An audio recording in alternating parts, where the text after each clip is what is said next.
Dictation शुरू होगी 5 second बाद।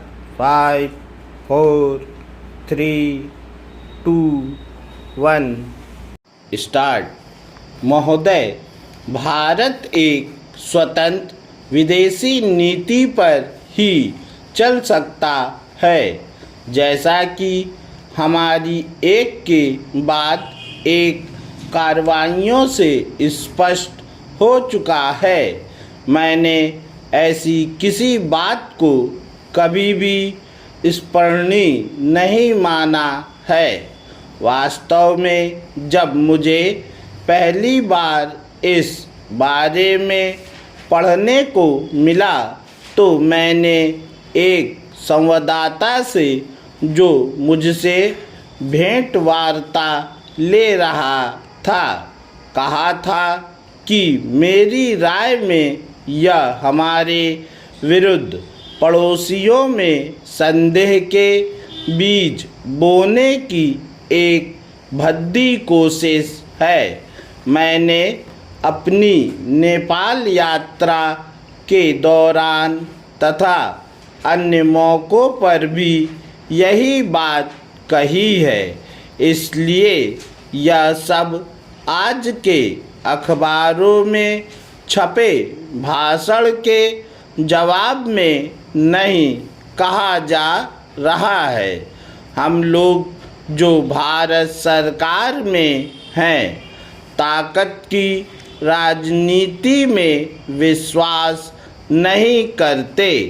हम जिसे प्रचलित रूप में शक्ति कहा जाता है, उसकी क्षमता या दर्जा पाने की आकांक्षा नहीं रखते। एशिया की गतिविधियों से यह सिद्ध हो चुका है कि किसी के भी द्वारा यह सोचना कि वह औरों पर हावी हो सकता है या यह कि उसे किसी क्षेत्र विशेष पर किसी प्रकार का दैवी अधिकार प्राप्त है, आज की दुनिया में निरर्थक सिद्ध हो चुका है।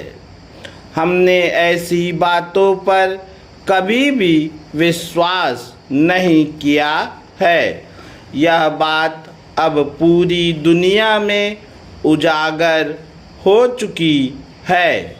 अगर भारत के पास कोई ताकत है तो उसका इस्तेमाल सर्वप्रथम अपनी ही राष्ट्रीय समस्याओं के हल के लिए किया जाना है और फिर अन्य देशों, विशेषतः विकासशील देशों की स्वाधीनता और अस्तित्व रक्षा के लिए सहायता देने में होना है।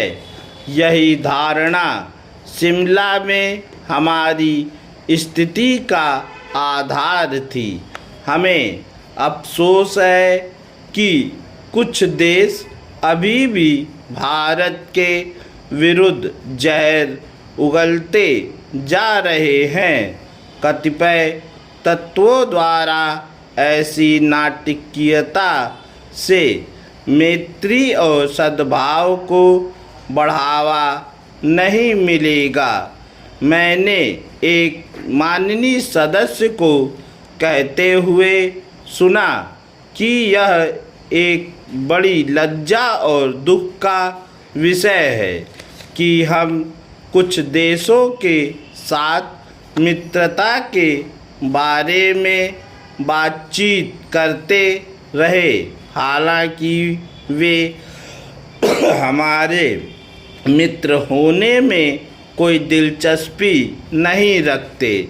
लेकिन प्रश्न यह नहीं है कि कोई देश हमारा मित्र होना चाहता है या नहीं।